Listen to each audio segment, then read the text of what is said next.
여러분은 믿었던 사람에게 배신을 당해본 적이 있으신가요? 저는 30살도 안 된 나이에 그런 일들을 겪게 되고 지금도 그날의 기억을 떠올리면 암흑에서 깨어나지 못하고 있습니다. 그리고 그 악몽은 여전히 진행 상태고요. 결론이 도저히 나지 않아서 간절한 마음에 의견을 구하고자 이렇게 사연을 보내봅니다. 제가 남편을 처음 알게 된 것은 지금으로부터 5년 전입니다. 봉사활동 하던 곳에서 만나게 되었던 남편은 저보다 나이가 7살이나 많은 남자였어요. 이제 사회초년생이었던 저에게 7살 나이 차이는 상당히 부담스러운 나이였고 남편이 저에게 표현했던 호감 표현들조차도 그때는 부담이었죠. 외모적으로는 30대로 안 보였고 또래로는 보였지만 실제로 남편과 점점 친해지고 나서 나이를 알게 되자 엄청난 부담으로 다가왔습니다. 아마 그때는 제가 사회에 나온 지 얼마 안 되어서 그런 것 같았습니다. 남편이 부담되어서 그런지 다른 남자와 사귀게 되었고 그 남자와의 연애가 2년 만에 끝이 나게 될 무렵 남편이 저에게 다가왔었죠. 저는 남자친구가 바람을 피우면서 안 좋게 끝이 났었고 그 당시 집안 사정도 힘이 들었었던지라 나보다 나이도 많고 어른스럽던 남편의 행동들이 더 좋게만 보였던 것 같습니다. 그리고 3년도 넘는 기간 동안 저에게 꾸준히 호감 있음을 표현하던 게 저희 남편이었거든요. 연락도 자주 하지 않았고 그저 선을 지키면서 생일날 되면 케이크 하나 정도를 보내는 정도? 간혹 안부를 묻는 정도만을 지키던 남편이 어릴 때는 부담되었었지만 저도 어느덧 사회생활을 하며 3년이란 시간을 보내다 보니 남편과 저의 나이 차이가 그렇게 큰 차이는 아니라는 느낌을 많이 받게 되었습니다. 그때부터 남편과 연애를 하게 되었어요. 남편은 자신이 살면서 여태 적지 않은 여자들을 만났지만 결혼이라는 생각이 드는 건 제가 처음이었다며 저 없으면 죽을 것 같아서 최근 3년간 연애도 안 하고 무조건 저만 기다렸다고 하더군요. 솔직히 전 그 말을 믿었습니다. 남편이 그동안 누구랑 연애한다는 소식을 간접적으로 들었던 적도 없었고 저랑 연애하면서 매일 저희 집 앞에 데려다주고 또 제가 회사를 마치면 매일매일 저를 데리러 오고 그랬던 남자였거든요. 그러면서 맨날 저를 금이야 오기야 소중하게 다루듯이 어떻게 하면 제가 기분 나쁘지 않을까라고 생각하며 고민하듯이 행동을 했던 게 바로 남편이었기에 제가 믿을 수밖에 없었죠. 남편과 사귀면서 알게 되었던 건 사실 남편이 제 스케줄에 맞춰서 행동을 하고 회사에서 경고까지 먹었던 걸 알게 되었습니다. 초창기 사귀기 전에 연락만 주고받을 때 제가 급한 일이 생겨서 집에 들어간다며 반차를 내고 퇴근할 거라고 남편에게 말을 하자 남편이 곧장 차를 가지고 저희 회사 앞에 기다리던 일이 있었습니다. 그래서 그날 저는 남편에게 회사는 어떻게 하고 이렇게 왔냐고 물었더니 오늘 업무가 좀 일찍 끝났었는데 어쩌다 보니 공교롭게 맞아떨어졌네 라며 저를 집에 바래다 주고는 저녁에 제가 일을 다 처리하고 같이 식사까지 하고 헤어졌는데 그날 사실 회사에 말도 없이 저 때문에 땡땡이 치고 나와서 놀다 들어간 거였다는 거죠.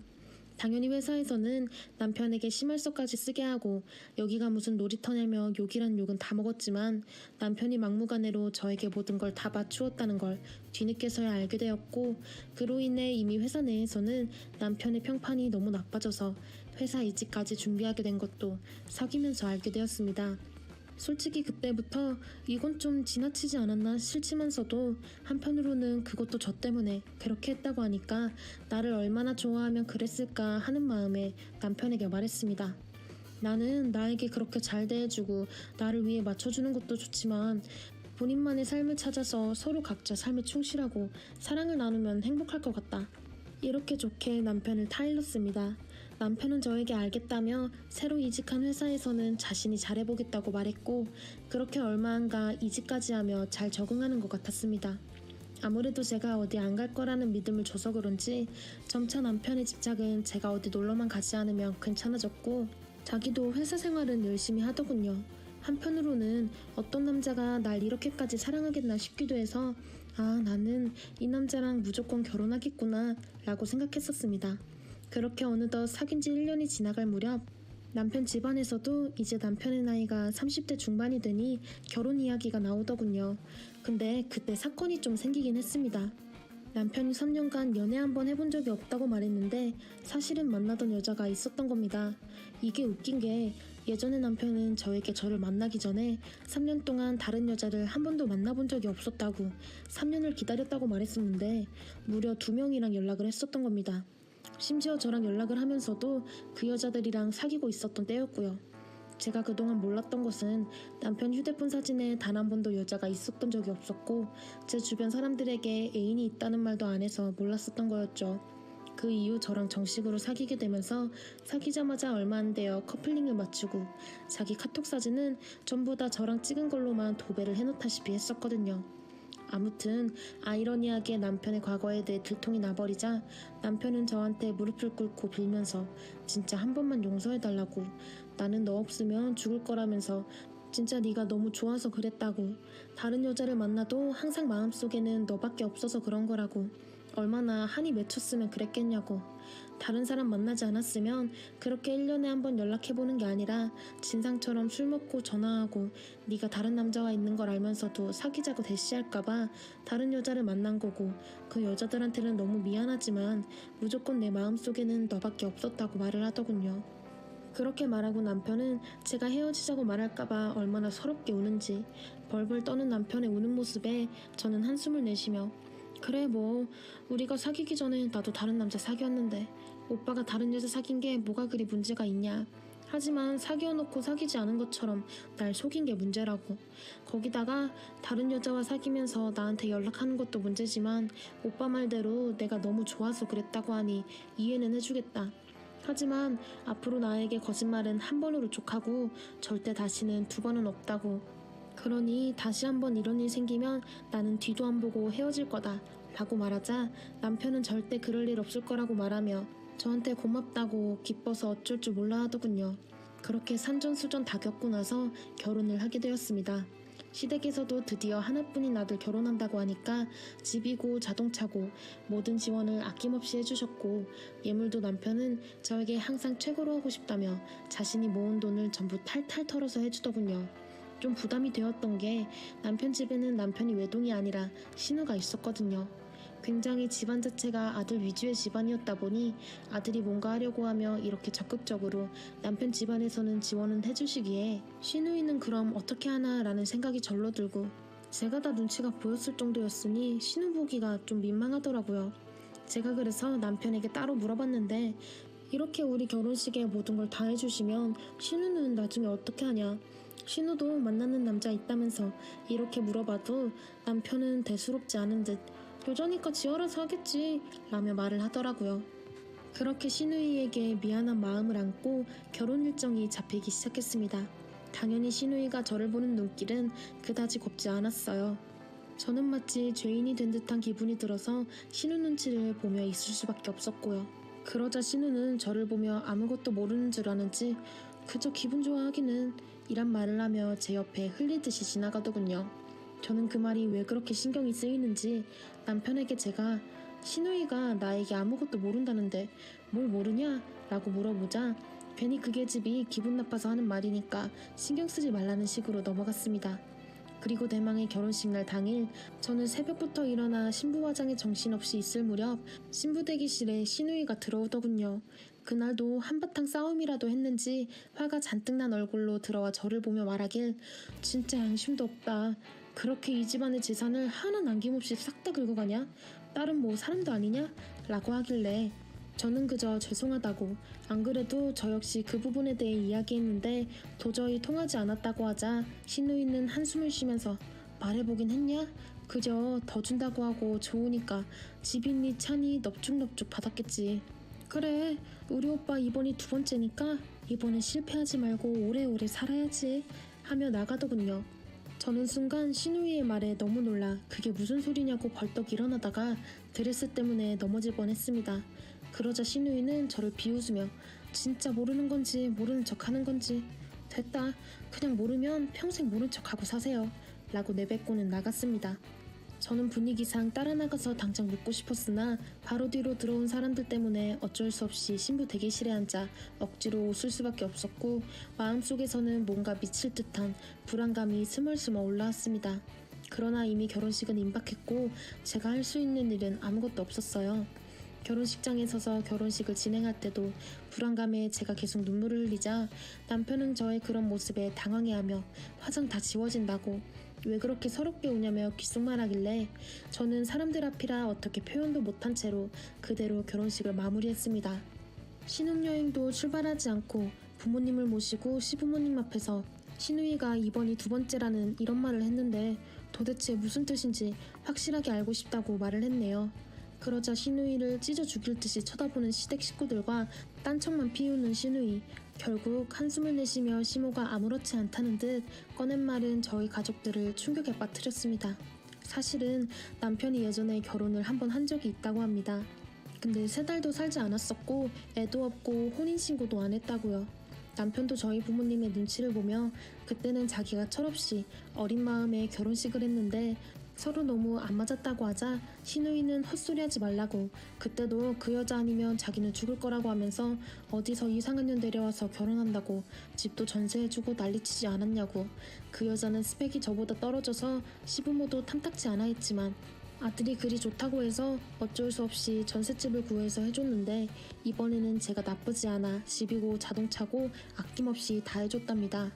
저는 마냥 듣고 있었는데 이게 결혼식 직후에 행복하게 신혼여행 떠나야 했을 텐데 조집안의 모임이 최악으로 치닫기 시작했죠. 시모는 이미 결혼식도 했고 그냥 몰랐으면 행복하게 살지 않았겠느냐고.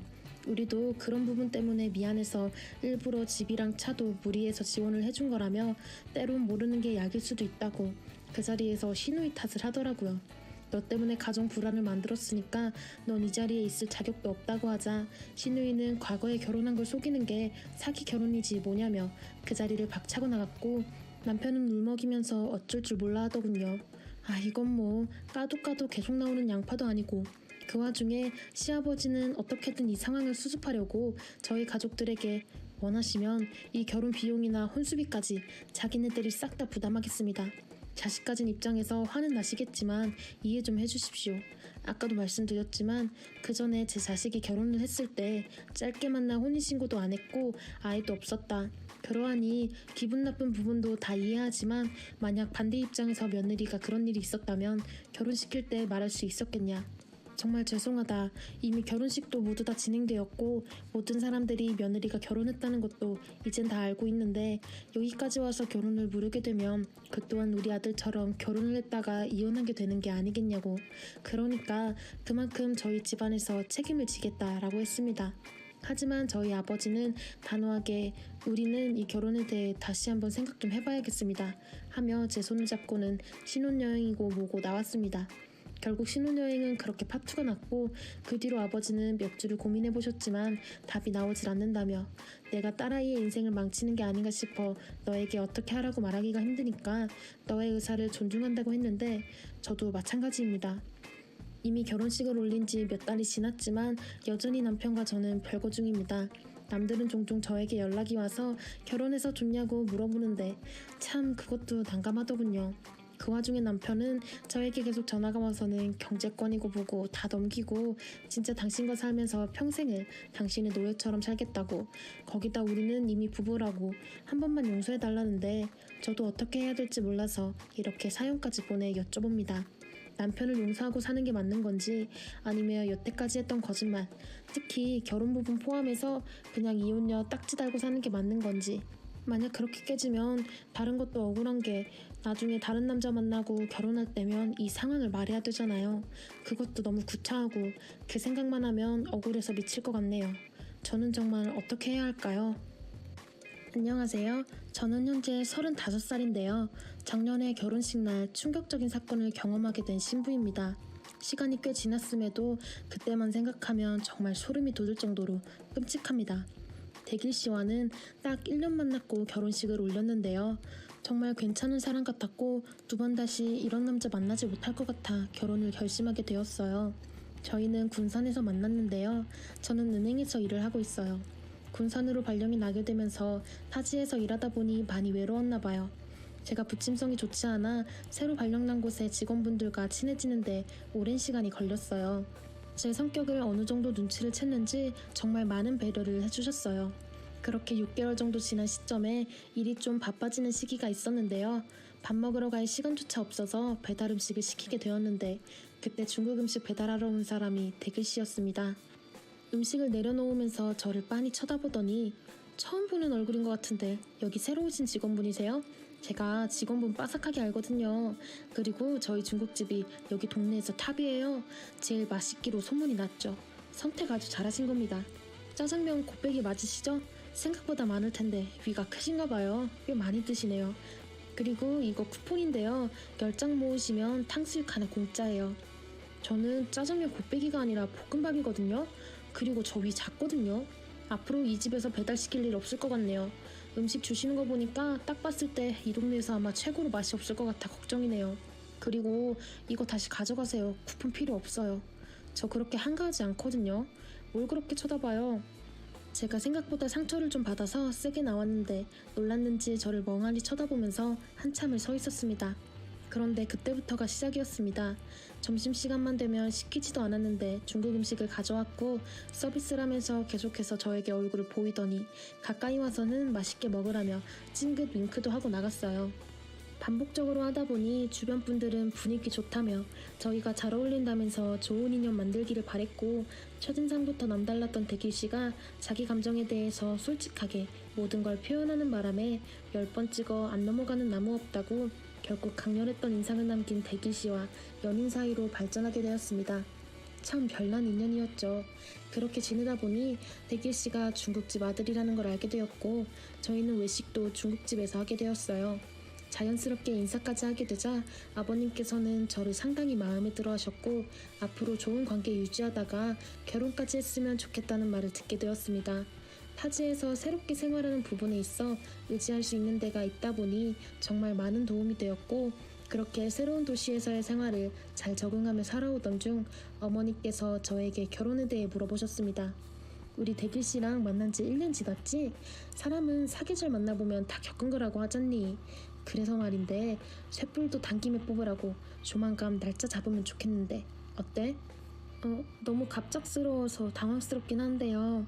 저도 대길 씨랑 가볍게 만나는 거 아니고 진지하게 생각하고 있어요. 그런데 대길 씨 생각을 확실하게 듣지 못해서 먼저 대길 씨와 대화를 진지하게 해보는 게 좋을 것 같아요. 뭘 그렇게 둘이서 진지한 얘기를 하고 있어? 내 험담 있지. 어쩐지 귀가 간지럽던데.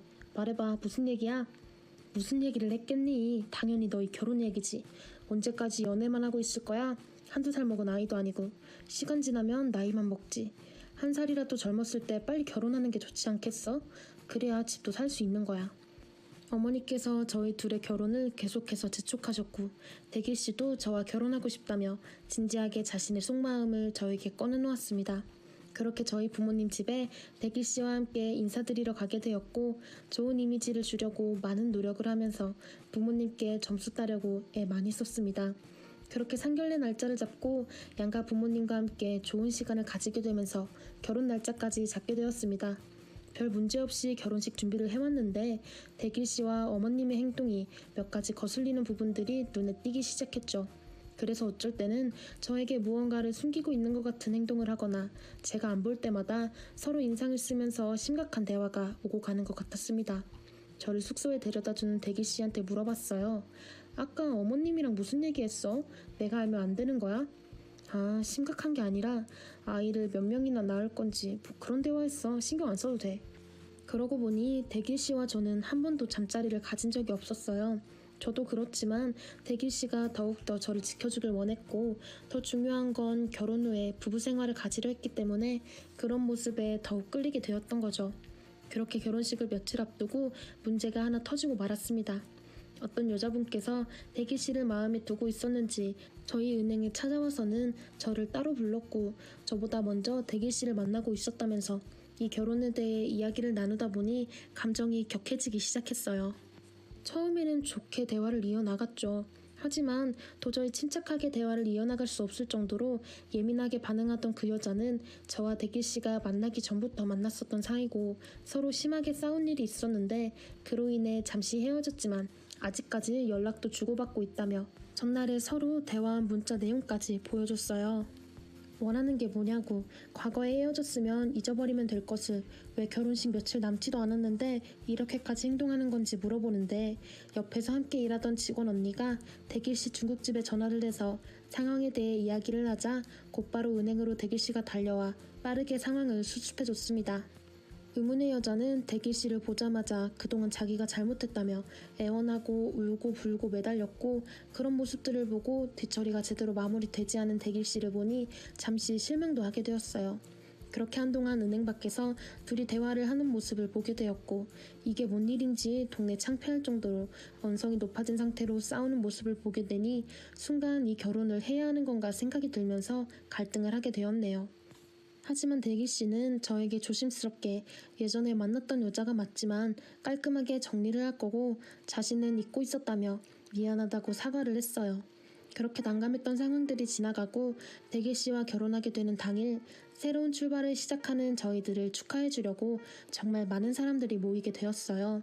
그날은 제가 주인공이었고 그동안 많은 것들을 준비했기 때문에 완벽한 결혼식을 꿈꾸며 무사히 끝나기를 바라고 있었지만, 제가 생각했던 것과는 다르게 엄청난 일이 벌어지고 말았습니다. 결혼식이 순조롭게 진행이 되고 신랑 신부 맞절을 하는데 갑자기 작고 네모난 물건이 제 앞으로 던져졌고, 맞절하고 있는 상태에서 주울까 말까 고민을 했지만 알 수 없던 상황이라 대길 씨가 몰래 결혼식 이벤트를 준비해둔 줄 알고 들뜬 마음에 떨어져 있는 물건을 주우며 고개를 들었는데, 앞쪽에 선글라스를 쓰고 있던 누군가가 저희 쪽을 바라보고 있었고, 손가락으로 제가 줍던 물건을 들어보라며 신호를 보내길래 대길 씨를 쳐다보니 웃고만 있어서 이벤트인가 보다 생각하며 자세히 보니 녹음기길래 재생 버튼을 눌렀습니다. 나 말고 다른 사람이 당신을 좋아하는 건 말이 안 돼. 나한테 다시 돌아와. 용서해 줄 테니까. 저 여자한테도 당신 정상적이지 않은 남자라고 말했어. 아니지, 내가 그럴 줄 알았어. 그런 거 숨기고 결혼하면 끝일 것 같아? 절대 그렇지 않아. 해결될 수 없다고. 저 여자한테 더 큰 상처 주지 말고 당신 이 결혼 없던 일로 해. 그렇지 않으면 나 그냥 가만히 있지 않을 거니까.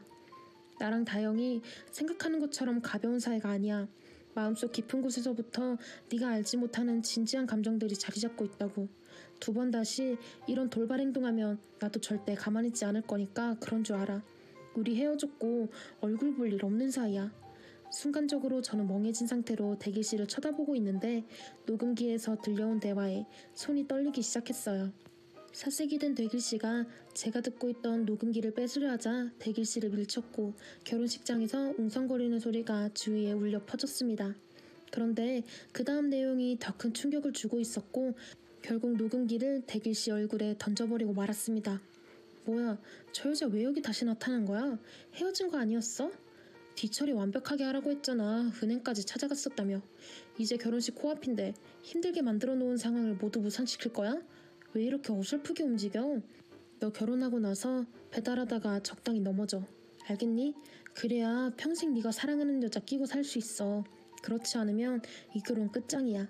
다시 한번 말하지만 신혼여행은 결혼식 다음날로 잡았지? 결혼 끝나고 저녁에 전화할 테니 중국집 나와라. 그리고 잠시 배달 일을 도와주는 척 하다가 오토바이 사고를 내라고. 그래야 찾을 수 없지. 그럼 현실을 받아들일 거다. 아기는 인공수정으로 충분히 만들 수 있으니까 걱정하지 말고 오토바이 사고 후유증으로 둔갑하면 되는 거야. 알겠어? 정신 똑바로 차려. 이제 다 왔으니까. 쟤는 화장실 간다면서 왜 이렇게 안 오니? 제가 오늘 너랑 나랑 식당으로 부르는 바람에 얼마나 놀랐는 줄 알아? 쟤는 불임이라 아기를 가지지 못하잖아. 한쪽은 정상이어야 하지 않겠어? 불임 며느리의 고자 아들이면 아기는 어떻게 가지라고. 죽은 척이라도 해야 하잖니? 정말 엄청난 말들이 오고 간 걸 듣게 되었고 저는 털썩 주저앉고 말았습니다. 그걸 듣고 있던 아빠가 엄청나게 화가 나셨는지 당황해하는 예비 시어머니에게 달려가더니 멱살을 잡아 패대기를 치셨습니다. 그리고 순식간에 양가 집안 모두 난리가 났고 결혼식장은 아수라장이 되었어요. 결혼식장에서 모든 걸 듣고 있었던 온 가족, 친구, 친척분들의 시선은 대길 씨와 예비 시어머니에게 꽂혔고 인간도 아니라면서 엄청난 욕설을 퍼붓기 시작했습니다. 주저앉아 있던 저에게 울며 다가온 대길 씨는 자기는 사랑한다며 자기 마음이 변하지 않으니 결혼하는 거 문제없이 진행된다면서 인공수정하자고 제 손을 잡으려 하자 엄마가 그 모습을 보고 한복을 치켜 올려 세운 뒤 오셔서는 얼굴이 시뻘거진 상태로 대길 씨에게 쓸모없는 물건 사용도 못하는데 자기 딸 평생 목에 거미줄 치게 만들 거냐고 대길 씨의 거기를 세차게 걷어찼고 엄청난 고통이 뒤따랐는지 바닥에서 뒹굴자 그걸 본 예비 시어머니가 흥분해서 엄마를 향해 앞만 보며 돌진해오던 중 미끄러지면서 뒹굴고 있던 대길씨의 그곳을 발 뒤꿈치로 지그시 밟았습니다. 그 순간 엄청난 고통의 비명소리가 예식장에 울려 퍼졌고 수습이 안 될 정도로 아수라장이 되어버렸어요. 그런데 저를 계속해서 바라보고 있던 선글라스 낀 여자가 선글라스를 벗더니 저를 바라보며 기분 나쁜 미소와 함께 뒤돌아 사라졌습니다. 그 사람은 바로 은행에 찾아와 대기씨와 헤어지라고 말했던 여자였네요. 여자가 하늘 품으면 5, 6월에도 서리가 내린다는 말이 피부로 와닿았던 날이었습니다. 결국 결혼식은 물거품이 되었고 하마터면 사기 결혼을 당할 뻔했어요.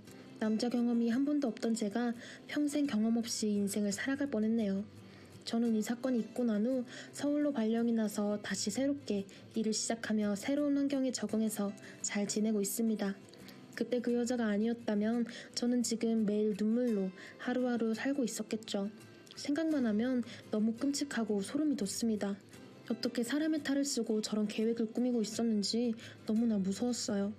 그때 결혼식에 손해를 보게 된 비용과 그리고 정신적인 피해 보상 모두 청구 소송으로 진행했고 대기씨의 중국집은 결혼식 사건 이후 순식간에 소문이 퍼지게 되었고 그 동네에서 주민들 모두 음식을 시켜 먹지 않아 결국 중국집은 문을 닫게 되었다네요.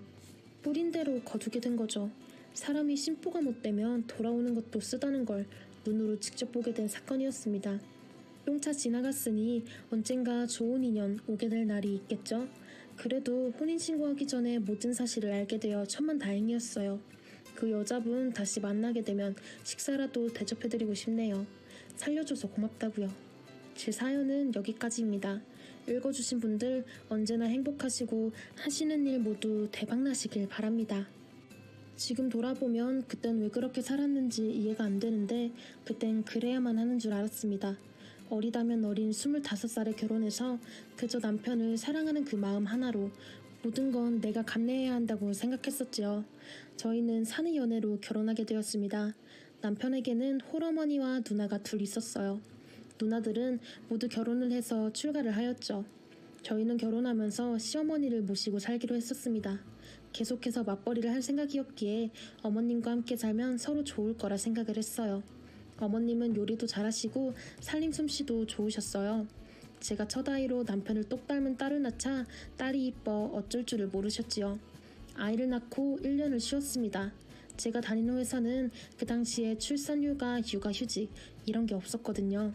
그래서 퇴사를 하고 집에 있는데 기회는 이때다 싶었는지 살림을 가르치셨습니다.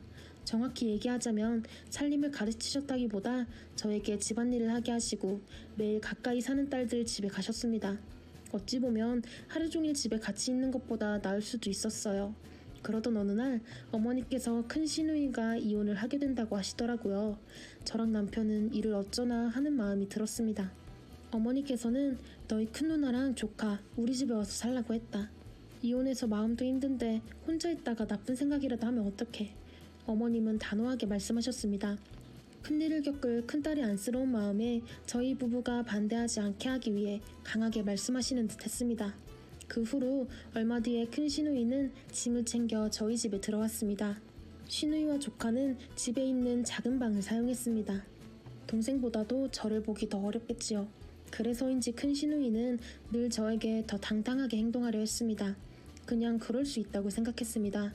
큰 시누이는 한 번도 밥을 하지도 식사를 준비하지도 설거지를 하지도 않았습니다. 어머님이나 제가 해야 했지요. 물론 청소도 빨래도 하지 않았어요. 한 번은 저보고 들으라는 듯이 하하 이래서 친정이 좋구나 라고 하더군요. 그래 이혼하고 혼자 돼서 투정 부리는구나 하고 생각했습니다. 그렇게 생각하지 않으면 제가 너무 힘들 것 같았어요. 저희 친정아빠한테 속상해서 하소연을 했는데 아빠는 시누이가 불쌍해서 그런 거니 그냥 그런가 보다 하고 의미 두지 말고 넘기라고 하더라고요. 그렇게 불편한 동거를 계속했습니다. 처음 큰 시누이가 들어올 때는 6개월 정도 있다가 나갈 것 같더니 소식이 없었습니다. 그래서 남편에게 물어봤더니 남편이 시어머니께 물어봤더군요. 어머니께서는 아니 제가 힘든데 어떻게 나가라고 하니 자기가 나가야 되는 거지 라고 하셨답니다. 그야 그렇죠. 그런데 계획이 어찌되나 궁금했습니다. 계속해서 백수인 채 잉여인간처럼 생활하는 큰 시누이가 점점 꼴보기 싫었습니다. 그렇게 2년이 되어가더니 큰 시누이가 분가를 한다고 하더군요. 듣던 중 반가운 소리였습니다. 이제 마음도 많이 회복되었으니 다시 일도 시작하고 힘내서 살아야지. 그동안 고마웠어. 큰 시누이는 작은 가게를 임대하더군요. 어머니는 저희에게 이 집 팔고 너희가 가지고 있는 돈에 내가 갖고 있는 돈 보태면 서울 근교에 50평대 아파트 살 수 있더라. 지금 집도 좁은데 어때?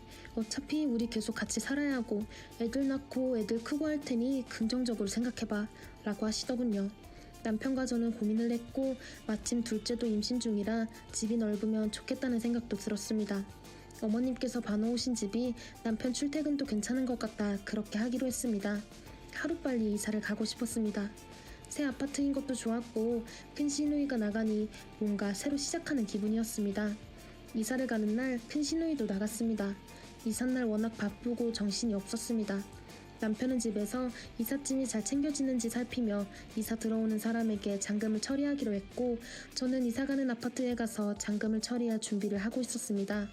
돈이 처리가 되니 도착했던 짐을 올렸습니다. 올라오는 짐을 알맞은 위치에 놓다 보니 큰 시누이네 짐이 있더군요. 아무래도 짐을 챙기다 잘못 온 듯 했습니다. 그래서 어머니께 얘기했더니 제대로 온 거 맞아. 그냥 우리랑 다 같이 살기로 했어. 네? 다시요? 왜? 싫으니? 혼자 쓸 생각하니 갑자기 우울해진다잖아. 어미가 돼서 모른 척 할 수가 있어야 말이지. 그냥 지금처럼 같이 살자고 했다. 한숨이 나왔습니다. 애써 위로해보자면 이제 집이 넓어 그나마 다행이다 싶었습니다. 이사 온 집은 방이 5개였습니다. 그래서 어머님 방, 우리 부부 방, 큰 시누이 방, 아이들 놀이방, 조카 방 이렇게 구분했습니다. 저는 아이들 육아를 위해 집 근처로 직장을 옮겼습니다. 매일 아침 큰아이를 직장 어린이집에 보내며 출근을 했습니다. 둘째는 아직 어려서 어머니께서 봐주셨습니다. 불편하지만 익숙해지게 노력하며 매일을 보냈습니다. 그런데 이사 온 지 한 달 만에 어머니께서 청청별로과도 같은 말을 했습니다. 다음 주부터 둘째는 또 들어올 거다. 엄마, 작은 누나를 왜요? 뭘 왜야? 내가 말하자니 속이 상해서 차마 이유를 말 못하겠다. 어쨌든 그렇게 알고 애들 놀이방이나 싹 치워라, 둘째 쓰게. 알고 보니 아주머니께서 하시던 일이 망해서 살던 집을 팔아 빚 메우고 빈털터리가 되었나 보더군요. 저는 하필 결혼을 해도 이런 집구석에 한 걸까요? 50평대 아파트 이사 간다고 좋아할 게 아니었나 봅니다. 어머님은 이미 큰 그림을 그리고 계셨던 거예요. 그냥 서울에서 20평대 아파트에 살 걸. 그랬으면 작은 시누이는 오고 싶어도 집이 좁아서 못 왔을 텐데. 그날부터 온 시댁 식구들과 함께 살게 되었습니다. 매일 아침 시어머니와 함께 아침을 준비하고 아이들 데리고 출근을 하고 퇴근하고 오면 저녁 먹고 설거지하고 빨래하고 등등. 물론 제가 없는 시간에는 시어머님께서 하시겠지만요. 주말이 가장 힘들었습니다. 주말에는 늘 대청소를 했습니다. 깔끔한 시어머님께서는 지저분한 꼴을 못 보셨거든요. 창문과 창틀, 주방과 빈틈 구석구석 치웠는데 그럴 때면 늘 시누이들은 본인들 방을 청소한다고 했습니다. 그리고 금세 쪼르르 나와서 엄마, 내가 엄청 예쁜 매니큐어 샀는데 어때? 색깔 예쁘지? 엄마도 발라줄게. 앉아봐. 언니도 앉아봐. 이러면서 새 모녀가 앉아 매니큐어 바르고 말리고를 반복하고 서로 예쁘다 어울린다며 정신이 없었습니다. 저는 좋게 말하면 콩지, 나쁘게 표현하자면 종살이하는 기분이었습니다. 저만 너무 힘들었습니다. 그래서 회사의 토요일 근무를 자원했습니다. 그때만 해도 직원들이 토요일에 격주로 근무를 했는데 제가 매주 근무하는 걸 지원했고 토요일 근무가 어려웠던 다른 직원과 조율해서 토요일에 근무하는 게 차라리 마음이 편했습니다.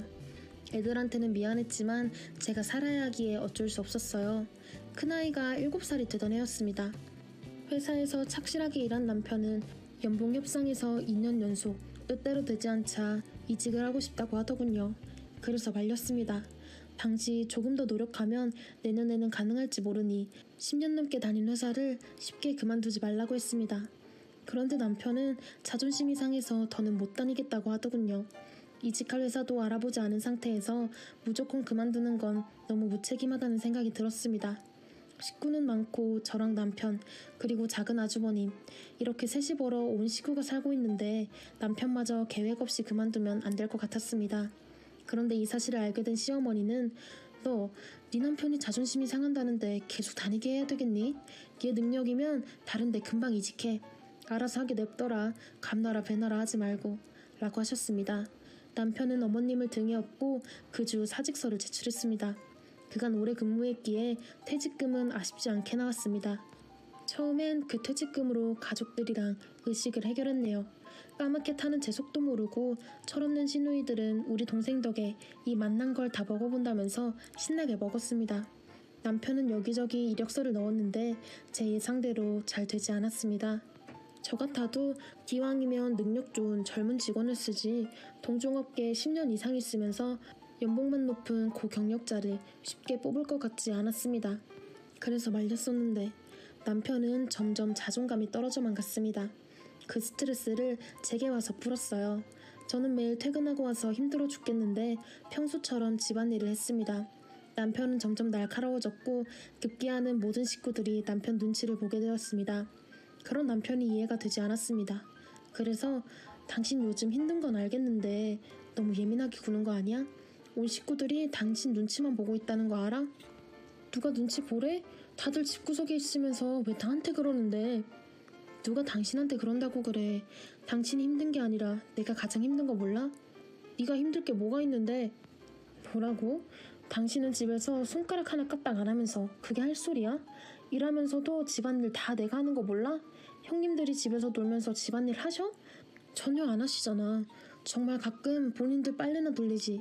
저녁에 그 빨래 정리하는 것도 다 내 일이야. 몰라? 진짜 당신 식구들 왜 그러니?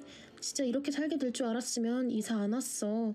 분가하신다더니 말도 없이 따라와서 지내시고 한 달 뒤에 작은 형님까지 들어오고 나만 빼고 모두 알고 있던 거지? 정말 너무하지 않아? 야, 그래서 그게 뭐 이 집 엄마 집인데 같이 살면 안 돼? 뭐라고? 당신 명의로 한다고 했잖아. 왜 어머님 집이야? 엄마가 사시면 얼마나 사시겠어. 엄마 평생 소원이 집 갖는 거라고 하셔서 내가 이 집 엄마 명의로 해드렸어. 엄마 돌아가시면 내 명의로 바꿔도 되니까. 나도 이 집 사는데 내 돈도 들어갔는데 어쩜 나랑 상의도 없어. 야, 지금 네 돈 내 돈 따지는 거야? 우리는 점점 언성이 높아졌습니다. 밖에서 듣고 있던 어머니께서 됐다 그만해라. 시댁 식구 다 있는 데서 뭐 하는 짓이야? 어디서 못 배워먹은 것처럼. 내 아들이 이 집 명의 나로 해줘서 불만이니? 어차피 나 죽으면 다 너희들 재산 되는 건데 뭐가 문제니? 아이 엄마 그만해요. 나가요. 어머님은 듣기 불편하시다면서 제게 한마디 하셨고 시누이들이 모시고 나갔습니다. 이 집에는 제 편도 제 마음을 알아줄 사람이 없어서 외로웠습니다. 그래서 친정아빠에게 전화를 걸어 그간 있었던 이야기를 했습니다. 격노하신 친정아빠가 다음날 저희 집으로 오셨습니다. 가장 좋은 옷을 차려입고 친정 식구들을 모두 데리고 오셨지요. 예상하지 못한 일에 시댁 식구와 저는 당황했습니다. 아이고 사돈, 어쩐 일이신지요? 제가 제 딸 집 온 게 잘못인가요? 아니 그런 건 아니죠. 시댁 식구들도 와 계셨나 보구나. 안녕들 하십니까? 아빠는 아무것도 모르는 척 행동하셨습니다.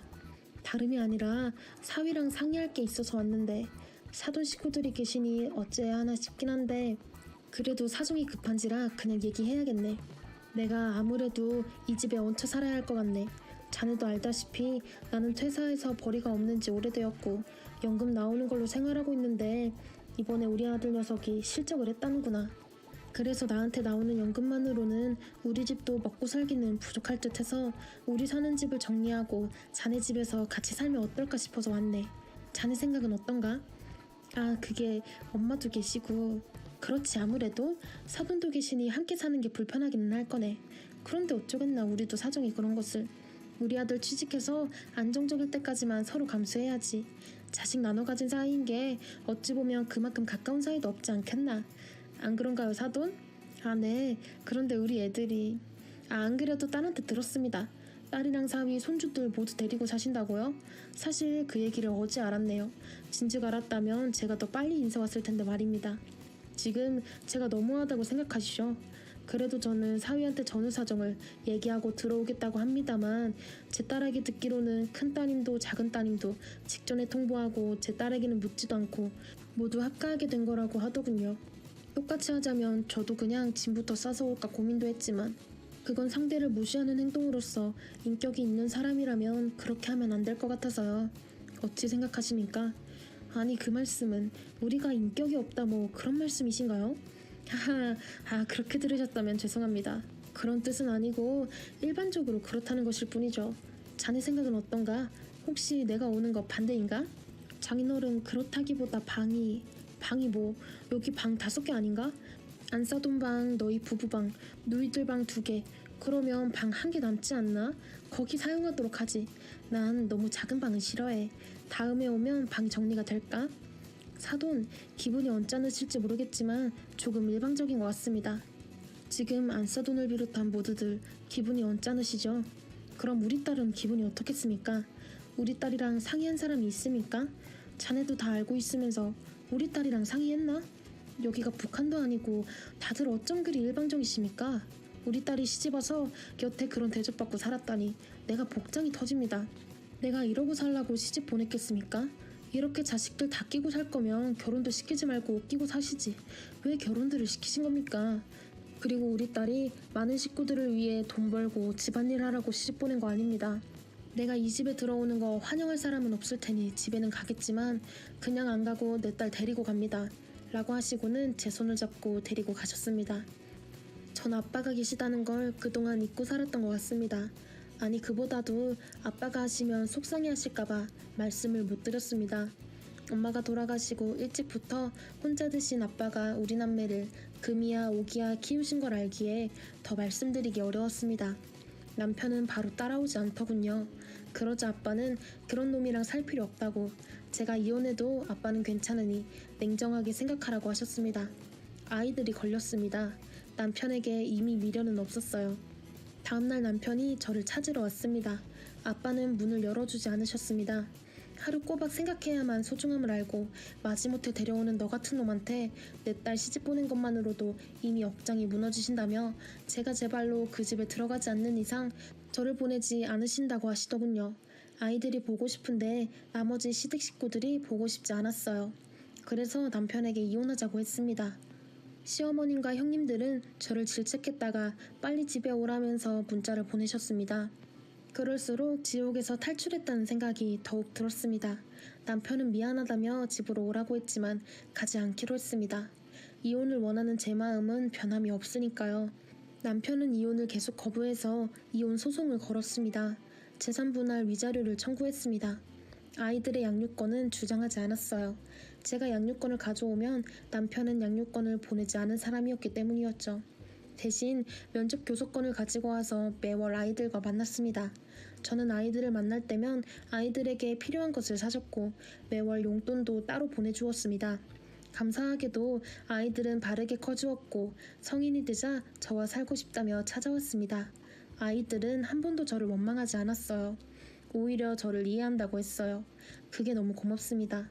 이혼 후 모든 문제와 상황들을 참고 이해하고 해결해주던 제가 없으니 시댁 식구들은 분란이 자주 일어났다고 하더군요. 참다가 작은 형님네가 분가를 했고 그 과정에서 작은 아주머니께서 그간 생활비를 냈으니 집에 대한 권리를 말하며 분가할 때 돈을 보태달라고 해서 한바탕 난리가 났다고 합니다. 결국 시어머니는 집을 줄여 이사를 가시며 작은 형님이 집을 얻는데 돈을 보태주시고 이혼한 큰형님이랑 저희 전남편 그리고 손자 손녀 셋을 데리고 사셨다고 하네요. 이제와 생각하면 그땐 제가 참고 사는 게 맞다고 생각했습니다. 제가 선택한 결혼이니까요. 그런데 아닌 걸 알았을 때 하루라도 빨리 마음을 돌렸다면 어땠을까 하는 생각도 해봅니다. 제가 그때 친정아빠께 전화를 드리지 않았다면 저는 아직도 그 개미지옥 같은 시댁에서 살고 있었겠지요. 끔찍했던 지난날을 잊고 아빠와 우리 아이들을 생각하며 저는 오늘도 힘차게 살아가고 있습니다.